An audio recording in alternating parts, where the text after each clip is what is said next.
Imaginez un Dieu qui se promène parmi les nuages, maître des pluies et des orages, celui qui donne vie à la terre. Aujourd'hui, nous allons découvrir l'histoire de Tlaloc, l'un des dieux les plus puissants et redoutés de la mythologie aztèque. Mais son histoire ne parle pas seulement de la fertilité apportée par la pluie, elle est aussi liée à la fureur des éclairs et des tempêtes. Tlaloc est le dieu de la pluie, de l'eau, des tempêtes et de la fertilité dans la mythologie aztèque. Il jouait un rôle vital pour les sociétés agricoles de l'ancienne Mexique, car sans ces pluies, la terre se desséchait et les cultures mouraient.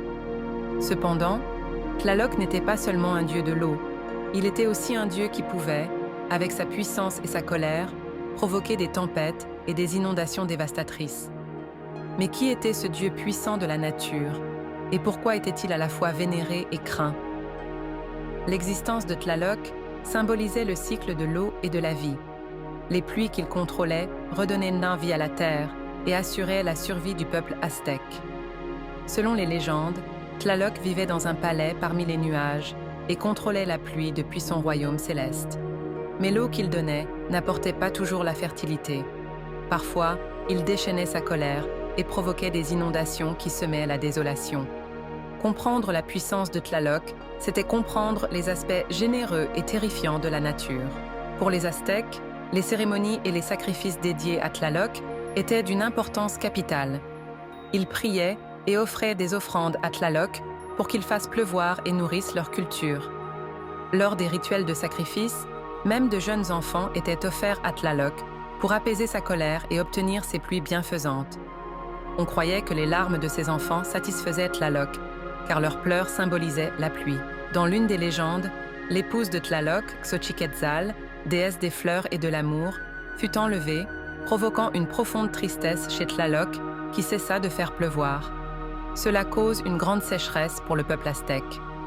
Plus tard, lorsque Tlaloc décida à nouveau d'envoyer la pluie, la terre retrouva sa fertilité. Cette histoire montre à quel point les émotions de Tlaloc pouvaient affecter l'équilibre de la nature. Les symboles de Tlaloc incluent le serpent et le récipient d'eau qu'il porte sur la tête. Le serpent représente les éclairs et la pluie, tandis que le récipient d'eau démontre sa capacité à contrôler les pluies. Les yeux de Tlaloc, grands ouverts et vigilants, symbolisent sa capacité à surveiller la nature et les hommes. Il est l'un des dieux les plus redoutés du panthéon aztèque, car sa puissance déterminait la vie ou la mort d'une société agricole. L'histoire de Tlaloc ne se limite pas à celle d'un dieu.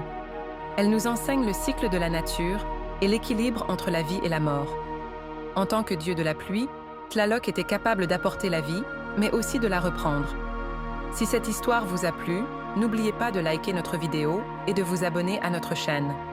Ainsi, nous pourrons explorer davantage ensemble le monde mystérieux de la mythologie. Partagez également dans les commentaires les mythes que vous aimeriez découvrir. À bientôt pour de nouvelles vidéos. Au revoir.